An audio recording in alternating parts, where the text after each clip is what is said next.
l'année de la réconciliation. Ézéchiel chapitre 37, versets 16 à 22. Merci Seigneur pour ta parole. Et toi, fils de l'homme, prends une pièce de bois et écris dessus, pour Juda et pour les enfants d'Israël qui lui sont associés. Prends une autre pièce de bois et écris dessus, pour Joseph, bois d'Éphraïm et de toute la maison d'Israël qui lui est associée. Rapproche-les l'une et l'autre pour en former une seule pièce, en sorte qu'elles soient unies dans ta main. Et lorsque les enfants de ton peuple te diront, ne nous expliqueras-tu pas ce que cela signifie? Réponds-leur, ainsi parle le Seigneur l'Éternel. Voici, je prendrai le bois de Joseph qui est dans la main d'Éphraïm et les tribus d'Israël qui lui sont associées, je les joindrai au bois de Juda et j'en formerai un seul bois en sorte qu'il ne soit qu'un dans ma main. Les bois sur lesquels tu écriras seront dans ta main sous leurs yeux. Et tu leur diras, ainsi parle le Seigneur l'Éternel. Voici, je prendrai les enfants d'Israël du milieu des nations où ils sont allés, je les rassemblerai de toutes parts et je les ramènerai dans leur pays. Je ferai d'eux une seule nation dans le pays, dans les montagnes d'Israël. Ils auront tous un même roi. Ils ne formeront plus deux nations et ne seront plus divisés en deux royaumes. Amen. Gloire à Dieu. Dieu n'est pas un Dieu de division. Satan divise. Dieu agit dans l'unité. Dieu agit là où il y a l'amour. Nous allons voir plusieurs symboles dans ces passages. Premièrement, il y a le bois. Le bois, qui est le symbole de la croix de Jésus-Christ. C'est deux bois qu'il va réunir, qui sont les bras de Jésus, pour accueillir les gens qui étaient dispersés. Israël était divisé, les 12 tribus d'Israël. Dieu dit, je vais prendre le bâton de Joseph qui est dans la main d'Éphraïm. Il faut savoir que ce bâton, Éphraïm, ça veut dire l'avenir et fécondité. L'avenir. Les 10 tribus d'Israël étaient totalement éloignées de Juda. Imagine-toi ce bâton que Dieu va prendre dans la main d'Éphraïm. Éphraïm est le fils de Joseph, le deuxième. Il veut dire l'avenir. Il y a Manassé et Éphraïm. Et c'est sous sa tête que Jacob avait posé sa main droite pour le bénir. Et l'ennemi va utiliser ce bâton pour diviser, pour disperser. Le bâton, symbole d'autorité. On a vu le bâton dans la main de Moïse. Et cette autorité-là, cette puissance-là a servi à Satan pour disperser tous les enfants d'Israël. Imagine-toi, Éphraïm, vous savez, les mots, les noms, leur sens, avenir. C'est-à-dire, ce bâton qui est dispersé, tu ne peux pas avoir l'avenir. Et il veut dire aussi fécondité. C'est ce bâton que Joseph a utilisé en Égypte. Ils étaient au nombre de 70. Au bout de quelques temps, ils étaient une multitude. Cet homme a dominé sur l'Égypte. Et Dieu dit, je vais prendre ce bâton qui est divisé, qui est dispersé.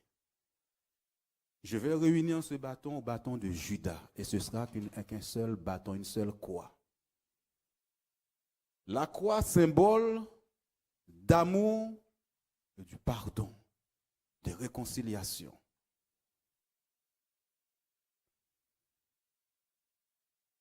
Et il n'y a que Dieu qui peut faire ça.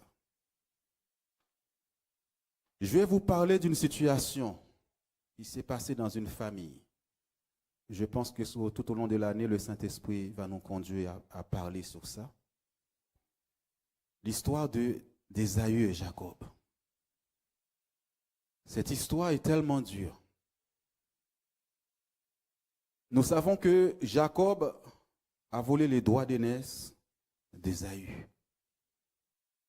Et il s'est sauvé, il s'est éloigné de son frère.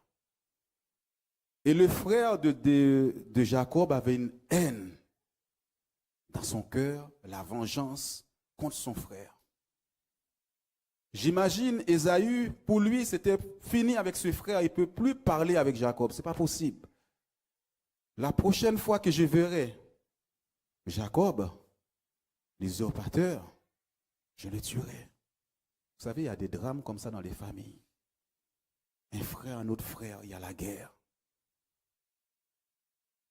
Les années passent. Pour Jacob, il sait que dans sa tête, c'est fini avec ce frère-là. Ésaü aussi, pour lui, c'est fini avec Jacob. Et Jacob a peur de rencontrer son frère, a peur de le croiser. Jacob ne connaît même pas les enfants d'Ésaü, l'Ésaü ne connaît même pas les enfants de Jacob. Même père, même mère. Parce que les choses se sont mal passées dans la famille. Les choses se sont mal passées entre toi. Des actes ont été posés qui n'étaient pas la gloire de Dieu, qui a amené une division. Et les années passent. On est chrétien, on pardonne, mais on n'a plus de contact avec ces personnes. C'est tellement dur. Ça amène la division, ça amène les divorces. Il y a des choses même qui sont là, on va le voir plus loin, comme des murs. On ne peut pas traverser. Et dans cette histoire, il n'y a que Dieu qui peut intervenir. Après avoir terminé son travail chez Laban, Jacob va revenir. Mais Jacob a une peur, Jacob a une crainte de son frère. Il sait qu'il va croiser son frère. Il sait ce qu'il a fait. Il sait que son frère risque de le faire. Mais lorsqu'il va arriver vers son frère, alors que ce frère qui avait de la haine depuis des années, l'amertume, la vengeance pour tuer son frère, subitement, le cœur d'Ésaü a changé.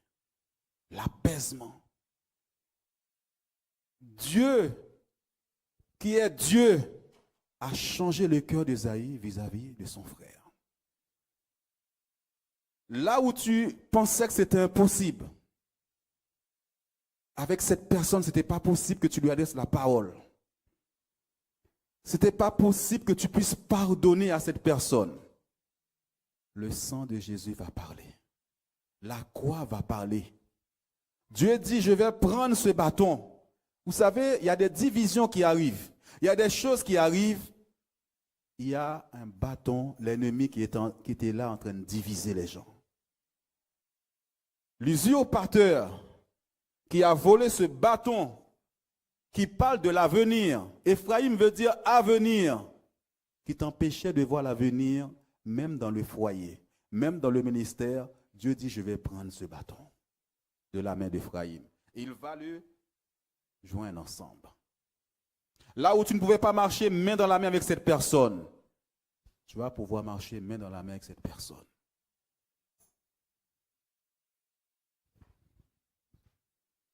Ésaü va pardonner à Jacob.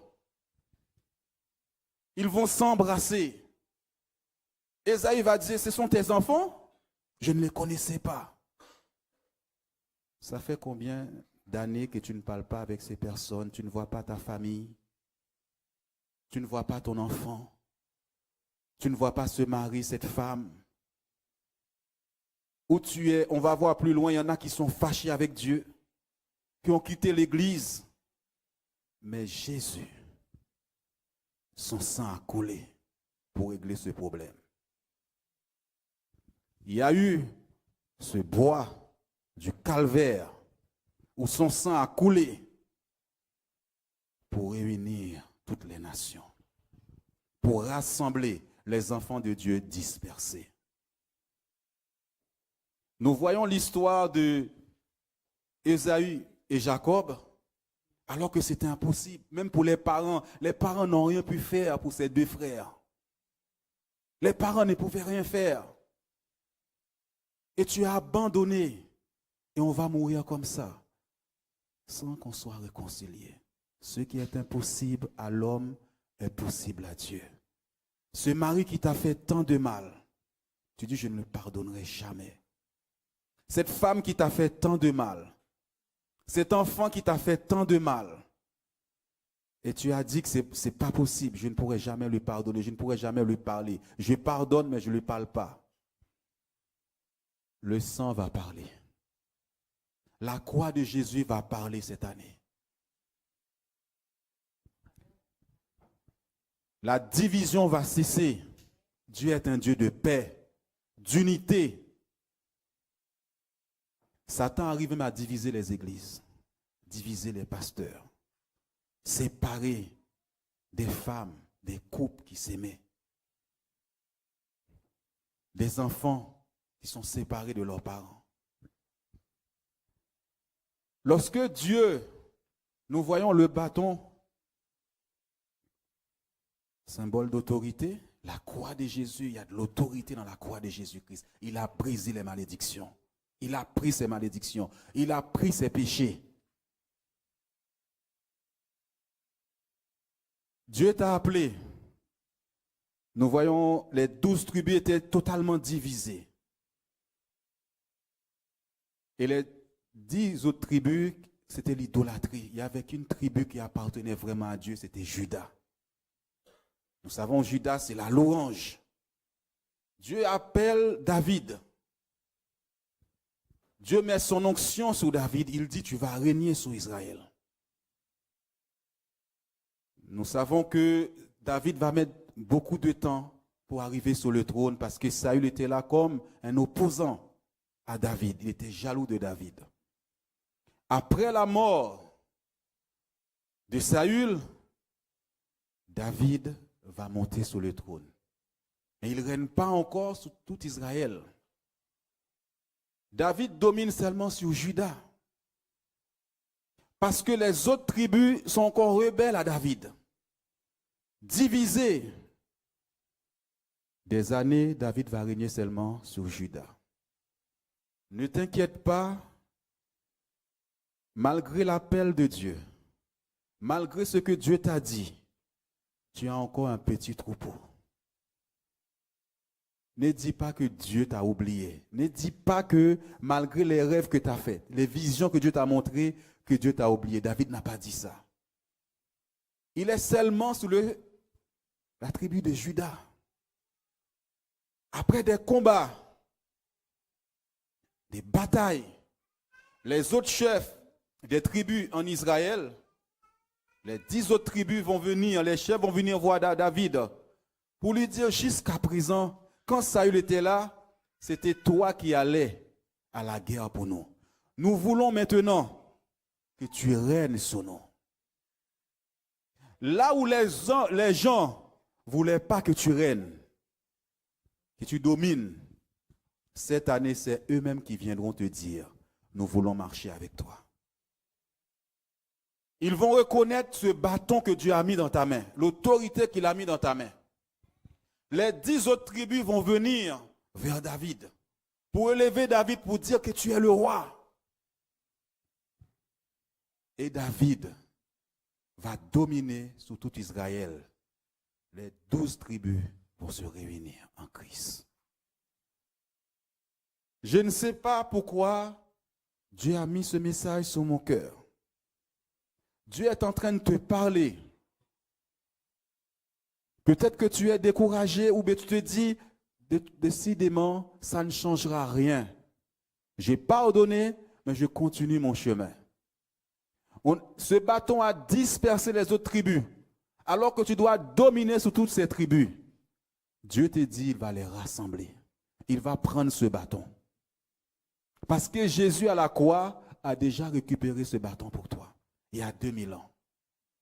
Et il te dit, cette année, c'est l'année de la réconciliation. Cette personne qui ne pouvait pas te voir, qui ne pouvait pas te sentir, ces gens qui ne voulaient pas que tu règnes, que tu domines, ils seront obligés de reconnaître l'autorité, la puissance, l'onction que Dieu a placée sur toi. Ils t'ont combattu, ils sont obligés de faire la paix avec toi. Ils t'ont combattu, ils sont obligés de reconnaître que Dieu est avec toi. Parce que tu as persévéré. Dieu honore la foi. Tu ne t'es pas tourné vers d'autres dieux. Vous savez, les autres tribus se sont tournées vers l'idolâtrie. Ils adoraient d'autres dieux. Et à un moment donné, ils ont lâché Dieu. Ils sont obligés de venir vers toi pour dire, j'ai besoin de ce Dieu. Ils sont obligés de venir te voir. Ils ne veulent pas te voir, ils ne veulent pas te parler, ils sont obligés de reconnaître ce que Dieu a mis sur toi. La famille qui ne veut pas te voir, le frère qui te détestait, la sœur est obligée de venir. Dieu va mettre l'apaisement là où il y avait la colère. Dieu va mettre la paix là où il n'y avait pas la paix.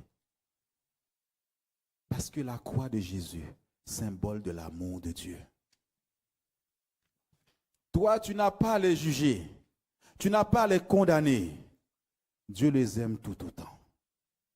Dieu aime Ésaü.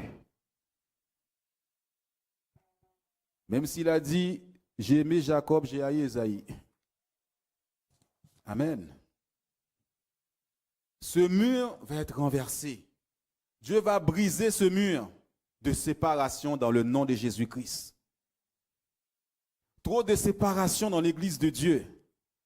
Trop de divorces dans les églises de Dieu. Il faut que ces lieux soient un lieu de restauration. Ephraïm veut dire fécondité. Il faut que les femmes stériles viennent dans ce lieu qu'il enfante au nom de Jésus-Christ. C'est pour cela que nous avons pris cette semaine de prière. Ephraïm, c'est l'avenir. Tu dois voir l'avenir. Là où tu n'avais pas d'espoir, là où tu ne savais pas où aller, Dieu récupère ce bâton de la main de l'ennemi pour que tu puisses voir ton avenir au nom de Jésus-Christ. Là où tu as perdu l'appel de Dieu, là où il t'a appelé à faire des choses, tu as perdu l'avenir, la vision. Tu dois retrouver la vision au nom de Jésus-Christ.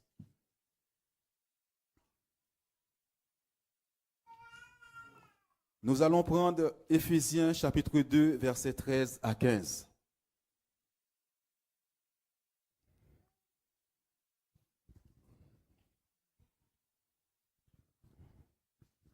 Mais maintenant, en Jésus-Christ, vous qui étiez jadis éloignés, vous avez été rapprochés par le sang de Christ.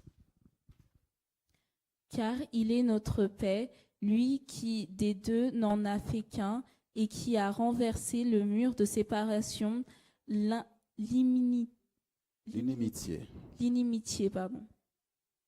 ayant anéanti par sa chair la loi des ordonnances dans ses prescriptions,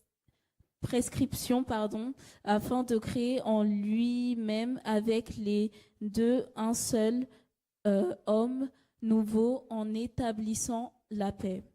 Amen. Par son sang, il a renversé ce mur de séparation. Et ce soir, il est venu briser ce mur de séparation, une barrière qui est là. Cette frontière qui était là, qui t'empêchait d'aller vers l'autre. Jésus, vous voyez, tout au long de cette lecture, on voit toujours un. Il n'y a pas deux. Un. Il est le Dieu de l'unité.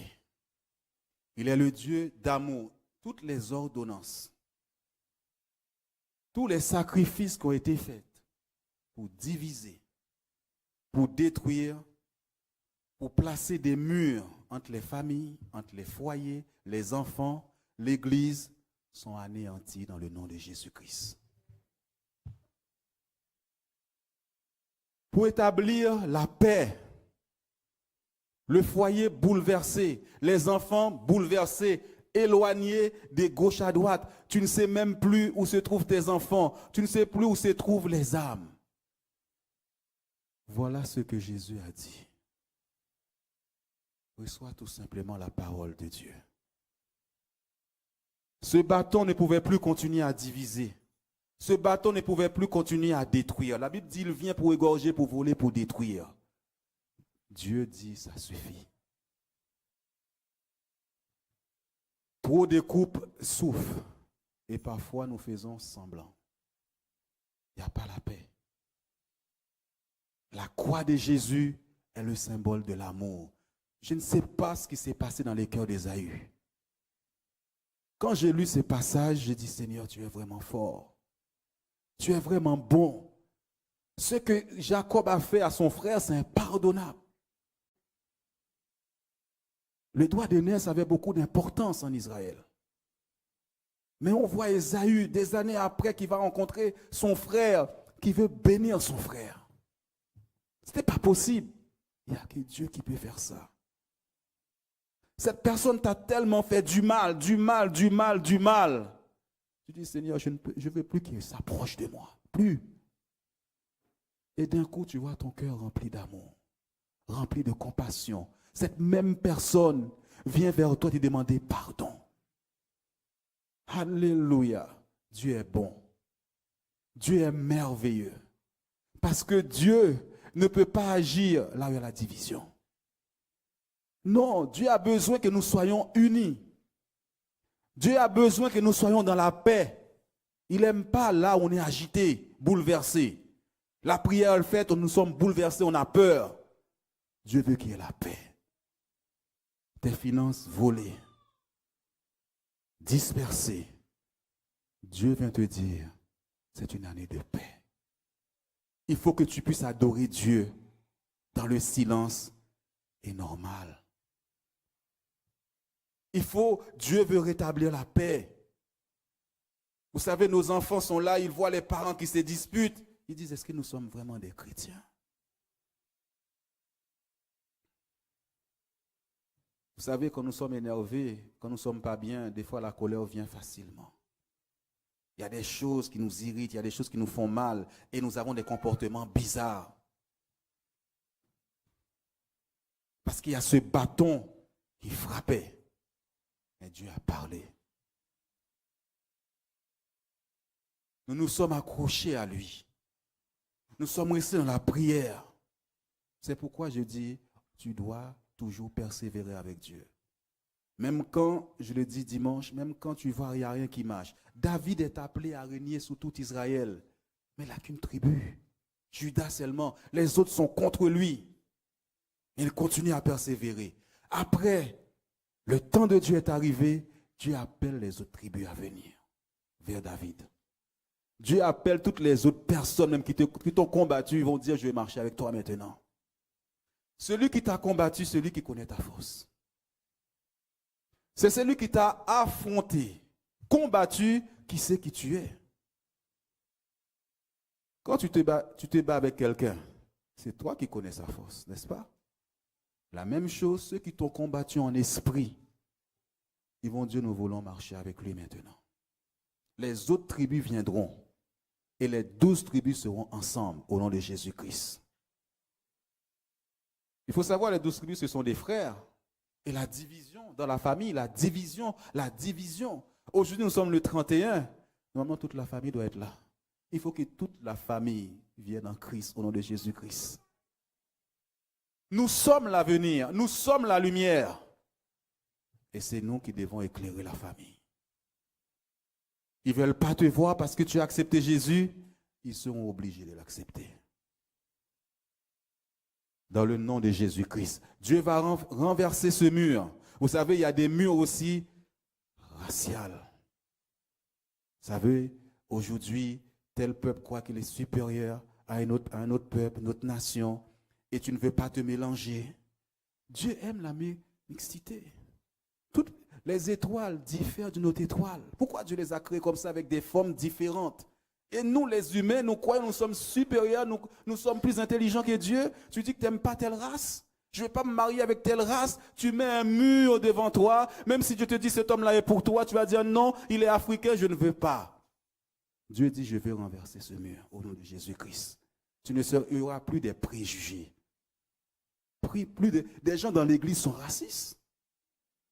Et lui, il est haïtien. Vous savez, Haïti, c'est le vaudou. Attention, ne les fréquentez pas. Tu es raciste, mon frère. On est en Christ. Il n'y a ni grec, ni juif en Dieu. Nous sommes en Christ. Arrête de juger les nations, les Africains ou les Haïtiens ou un autre, Guadeloupéen, Martiniquais, Français, Arabes. Nous sommes en Christ. Que ce mur soit renversé au nom de Jésus-Christ, ce mur racial, nous sommes des hypocrites. Dieu n'est pas dans ça. Dieu n'est pas dans ça. L'avenir, peut-être c'est avec celui-là ou c'est cette fille que Dieu a choisie pour que tu puisses réussir. Et toi, tu mets une barrière.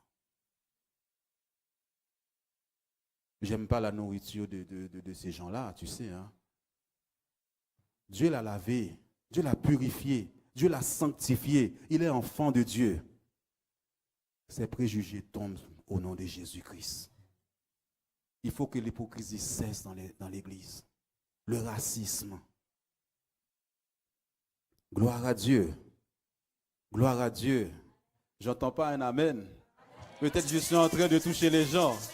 J'entends pas amen. Alléluia.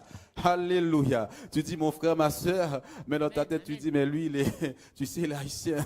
Alléluia. Gloire à Dieu. Ne jugez pas. Ne jugez pas. Peut-être que c'est à travers cette personne que Dieu va te bénir. Tu ne connais pas le chemin de Dieu. La Bible dit le vent il souffle, tu ne sais pas où il va, d'où il vient. Et quand Dieu prépare ses plans, tu ne sais pas comment il va faire. Arrête de calculer, arrête de programmer. Il y a déjà un programme dans ta tête. Fais tomber ce programme au nom de Jésus-Christ et que le programme de Dieu soit fait dans ta vie. Dans le nom de Jésus-Christ. Que ce mur soit renversé ce soir. Et c'est ce que Jésus est venu faire. Gloire à Dieu. 2 Corinthiens chapitre 5, versets 17 à 19. J'espère que je suis dans le temps. Si quelqu'un est en Christ, il est une nouvelle créature. Les choses anciennes sont passées, voici toutes choses sont devenues nouvelles. Et tout cela vient de Dieu, qui nous a réconciliés avec lui par Christ et qui nous a donné le ministère de la réconciliation. Amen. Amen. Tu peux continuer. Hein? Car Dieu était en Christ, réconciliant le monde avec lui-même et En imputant point aux hommes leurs offenses, et il a mis en nous la parole de la réconciliation. Amen. Dieu était fâché avec le monde. Il y a des gens même qui sont fâchés avec Dieu, qui se sont éloignés de Dieu. Vous voyez ce que Dieu dit? Le monde avec lui en imputant point aux hommes leurs offenses. Il a mis en nous la parole de la réconciliation. Dieu a pardonné à ces personnes. Et parfois, ces personnes qui sont dans le monde, qui font les 400 coups encore, on les critique, on les juge. Au lieu de leur apporter l'amour de Dieu, la croix de Jésus-Christ. Tous ces gens, à cause de leur péché, étaient séparés de Dieu. Mais le sang de Jésus, la croix de Jésus est venue briser cette barrière. Et désormais, Dieu veut que ce monde soit réconcilié avec lui. Quel que soit leur péché, quel que soit ce qu'ils ont fait, quel que soit ce que les 10 tribus d'Israël avaient fait, Dieu veut les réunir. Quel que soit ce que Ésaü avait fait, Jacob avait fait, Dieu veut les réunir. Toutes choses concourent au bien de ceux qui aiment Dieu. Autrefois, je n'étais pas cet homme, mais Dieu a changé ma vie. Laisse ces gens venir à Dieu, ne les critiquez pas, ne les jugez pas. Même s'ils étaient dans le vaudou, même s'ils étaient des voleurs, des brigands, laissez-les venir à Jésus. Jésus a déjà pris leurs péchés et leurs fautes. C'est ce que Dieu a mis sur mon cœur. Peut-être qu'il y a des cœurs qui sont durs, très durs, parce que ce qu'on t'a fait est dur. Ce que Jacob a fait à Ésaü, c'était très dur. Il y a eu une crise familiale. Ça a brisé toute une famille. Ça a détruit toute une famille. Des années sont passées. Dieu a décidé d'amener l'apaisement. L'apaisement et la paix. Et la paix. Et la paix. Les murs qu'il y avait entre les couples, la femme et son mari, soient renversés au nom de Jésus-Christ.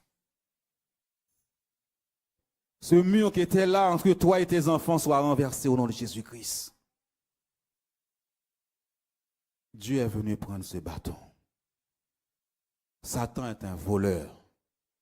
Satan détruit. Dieu est venu prendre ce bâton au nom de Jésus-Christ.